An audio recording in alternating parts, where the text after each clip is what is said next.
You feel it before you can stop it.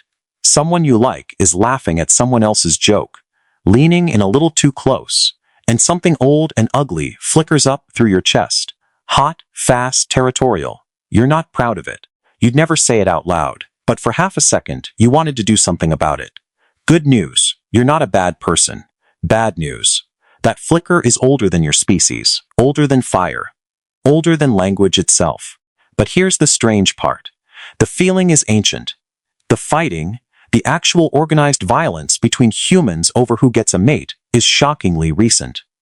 And for most of the time your ancestors walked this planet, they were getting less violent about this, not more. Read that again. So when did it start? When did human beings first pick up a weapon and use it on each other over love, lust, jealousy, or a wife? Was it 1,000,000 years ago? 10,000? Was it always there, baked into the blood, or did something switch it on? The short answer is, way later than you think, and for a reason almost nobody talks about. The long answer is far more interesting, because it turns out the question itself, fighting over women, is hiding a lie. And once you see it, you can't unsee it. It's never just one thing. It never is. There are at least 6 layers here, and each one rewrites the one before it. So let's go. Let's start at the very beginning. And the beginning is long before you were human. Long before the first human, before the first word, your ancestors were primates. And in most primate species, males fight a lot. Here's how scientists read it. Look at the bodies. In species where males battle hard for mates, the males evolve big, much bigger than the females, because size wins fights. Anthropologists call this sexual dimorphism, which is just a fancy phrase for the two sexes look really different. A male gorilla is nearly twice the mass of a female. That body is a weapon, built by generations of males who fought and won. Now meet your ancestor. Australopithecus afarensis, the species of the famous fossil Lucy, walked East Africa around 3.2 million years ago. And the researcher J. Michael Plavkan, who has spent his career measuring exactly this, finds these early hominins were still noticeably dimorphic. The males were bigger. Which is the skeleton's quiet way of saying the males were probably still competing, still scrapping, still sorting themselves out the hard way. Want to see the inheritance live? Look at your cousins. Chimpanzees share almost 99% of your DNA. And in 1974, the primatologist Jane Goodall watched something at Gombe in Tanzania that broke her heart. One group of chimps systematically hunted down and killed the members of another, patrol by patrol, body by body, over 4 years. We now call it the Gombe War. Decades later, John Matani and David Watts documented the same cold, coalitionary killing among the Nogo chimpanzees of Uganda. Males, moving in groups, killing rivals, and sometimes expanding their territory and absorbing females in the process. That's the dark mirror. That's what the raw primate program can look like. But here is the first twist. You also have another cousin, the bonobo. Same genus, just as closely related to you, and bonobos do the opposite. They're female-led, famously peaceful, and they diffuse nearly every conflict with affection instead of attack. The primatologist Frans de Waal spent decades showing the world that make love, not war, is not a slogan. For bonobos, it's a survival strategy. So which one are you? A Gombe chimp or a bonobo? The answer is neither, because your ancestors did something no other ape did. They put the weapons down. Here's a detail that should stop you cold. Your canine teeth are pathetic. In almost every other primate, the male's canines, those pointed teeth, are long, sharp daggers. They are the main weapon males use to threaten and slash at each other. Big male canines mean intense male competition. It's one of the most reliable signals in the whole primate family. Now run your tongue along your own canines, barely there. Blunt little nubs. You couldn't intimidate a rival with those if you tried. And that didn't happen recently. In 2009, a team led by Tim White published the skeleton of Ardipithecus ramidus, Ardi, who lived an astonishing 4.4 million years ago. And the anatomist Owen Lovejoy, studying those remains, pointed to something remarkable. Even back then, the male canines had already shrunk. The daggers were already being filed down by evolution millions of years, before stone tools, before fire, before us. Think about what that means. Somewhere in the deep past, The males who succeeded were not the biggest brawlers. The biology was shifting away from raw male combat. Lovejoy's controversial idea is that this came bundled with pair bonding, males forming longer, stable partnerships, and helping provide for their offspring, instead of spending all their energy fighting each other for access. Your blunt teeth are a peace treaty. Signed 4 million years ago, your canines frankly filed a complaint and lost. So, if the trend was toward less fighting, less weaponry, more partnership, then where on earth does the killing come from? Hold that question, because for a very, very long time after this, the record goes quiet. For hundreds of thousands of years, your ancestors lived as mobile hunter-gatherers, small bands, always moving, following the food, the water, the seasons. And here is the thing almost nobody tells you about that life. It is really hard to fight a war over a person when you own nothing, and you can walk away from anyone.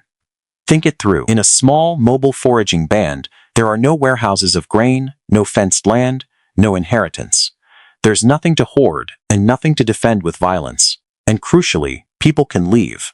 If a relationship turned cruel, a person could pick up and join relatives in another band the next valley over. Anthropologists who study living foragers describe exactly this kind of fluid movement between groups.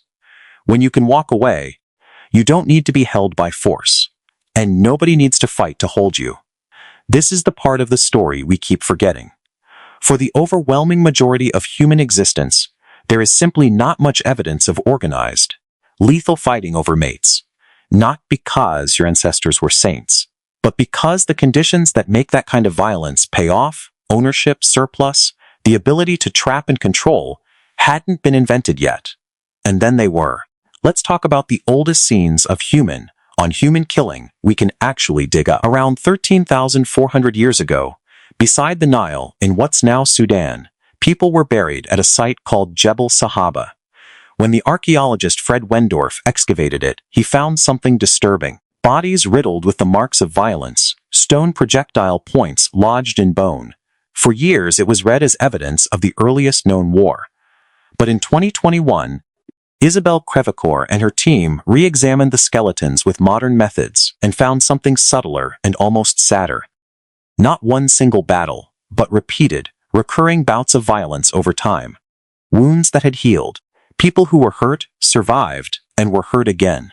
A little later, around 10,000 years ago, on the shore of a lagoon in Kenya, a group of hunter-gatherers met a brutal end at a place called Nataruk.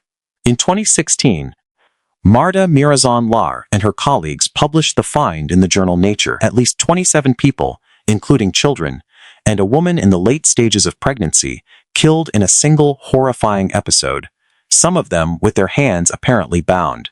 This is real. This is old. But notice what it is not. None of these scenes come with a label that says this was a fight over women. They tell us that humans were now capable of organized, lethal violence against other groups. The motive is buried with the bodies. To find fighting specifically over wives, you have to wait for one more thing to change everything. About 12,000 years ago, humans did the most consequential thing they have ever done. They stopped wandering. They planted seeds. They stayed. Farming changed everything, and not in the gentle way the cartoons suggest. Suddenly there was surplus. Grain you could store, animals you could count, land you could own. And the moment a society has things that can be owned, it invents something poisonous alongside them. The idea that people can be owned, too. This is where the story turns dark and specific. Settled farming villages brought lineage, inheritance, and property passed from father to son. And in that world, a wife was no longer just a partner. She became, in the cold logic of the system, a unit of reproduction and alliance. Something a family acquired, controlled, and could lose. And the archaeology gets graphic. In Germany, at a site called Talheim, there's a 7,000-year-old pit holding the bodies of around 34 people from an early farming culture. Men and children, slaughtered with stone axes and dumped together. At a nearby site, Schoneck-Kilianstaden, Christian Meyer and his team in 2015 found a mass grave with the same horror plus deliberate mutilation, the legs of the victims smashed. But here is the chilling detail that ties it back to our question. At several of these massacre sites, Archaeologists noticed something missing from the dead. The young women. The bodies skewed toward men, children, and older individuals, and the young adult women were strangely underrepresented. The leading interpretation, debated but hard to ignore, is that they weren't killed. They were taken. Let that sink in. The first hard physical evidence of humans organizing violence to seize mates shows up almost exactly when humans invent property. Fighting over women, in the literal sense, looks less like an ancient instinct and more like a side effect of ownership. There's one more engine here, and it's pure arithmetic. In many early farming and chiefdom societies, the most powerful men did not take one wife. They took many. This is called polygyny. One man, multiple wives, and it sounds like a winning deal until you do the simple math. Every society has roughly equal numbers of men and women. So every time one high-status man collects 4 wives, 3 other men get 0. Multiply that across a whole community, and you manufacture a crowd of young men with no mate, no status, and nothing to lose. That, historically, is the most dangerous substance on Earth. The anthropologist Joseph Henrich, with Robert Boyd and Peter Richardson, laid this out in 2012. Their argument is striking. One big reason so many societies eventually pushed toward normative monogamy, one partner each as the cultural rule, is that it quietly diffuses this powder keg. Spread mates more evenly, and you drain the pool of desperate, competing men. Hoard them at the top, and you fill it. So the violence was never really about any one woman. It was about scarcity, engineered from above. This is the original supply and demand problem, and the people at the top were cornering the market. Now let's be honest, because this video would be irresponsible if it weren't. A lot of what you just heard is contested. Take the most famous study in this entire field. In 1988, the anthropologist Napoleon Chagnon published research on the Yanomami of the Amazon, claiming that men who had killed went on to have more wives and more children, seeming proof that violence paid off in the brutal currency of reproduction. It became one of the most cited and most explosive claims in anthropology, and it got torn apart. Other scholars, especially R. Brian Ferguson, argued that Chagnon had it backwards. That much of the warfare he witnessed was inflamed by the arrival of Western steel tools and trade goods, not by some timeless competition for wives. The whole affair erupted into one of the ugliest controversies the field has ever seen. The point isn't who won. The point is that the science here is genuinely unsettled, and anyone who tells you it's simple is selling something. And there's a deeper honesty we owe this whole topic. This entire video has been framed as fighting over women, as if women were objects sitting on a shelf, waiting to be won. That framing is itself a distortion, and it's the oldest distortion there is. Women were never passive prizes. They were agents. They chose. Across the deep history of our species, female choice, who women preferred partnered with and walked away from, was one of the most powerful forces shaping male behavior in the first place. The men weren't fighting over inert trophies. They were navigating people with their own alliances, preferences, networks, and the power to refuse. The prize was never just sitting there. It was choosing, resisting, and shaping the game from the inside. Strip that out, and you don't just get the story wrong. You repeat the exact lie the system told to justify itself. There's one final layer I saved for the end, because it's the one that rearranges everything. It may never really have been about women at all. Look back across all 6 layers.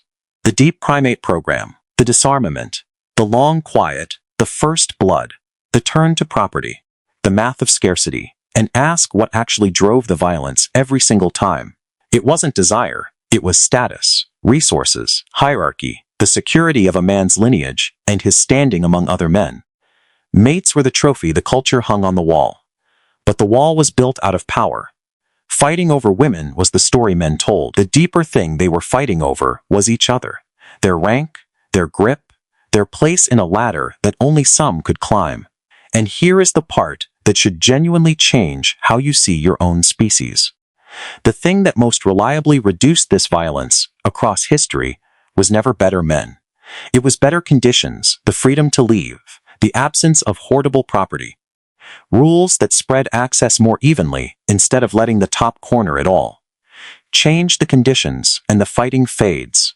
It is not an unbreakable curse written in your blood. It is a behavior that switches on under specific circumstances and switches off under others. That is either terrifying or hopeful, depending on which conditions you decide to build. So, back to you. That hot, territorial flicker in your chest when someone you want leans towards someone else? That's real. That's the 4 million-year inheritance, the faint echo of an ape that once settled these things with its body. But the flicker is not the fist. The feeling was handed to you by evolution. The fighting was handed to us by the world we built, by property, by scarcity, by ladders we made too tall and too narrow. You feel the spark. You were never required to light the fire. Next time that ancient heat rises up in you, you can notice it for exactly what it is. Old machinery, doing its old job. And then you get to do the most modern, most human thing your species ever learned to do. You get to choose to put the weapon down. Your ancestors started filing down their teeth 4 million years ago. You can finish the job today.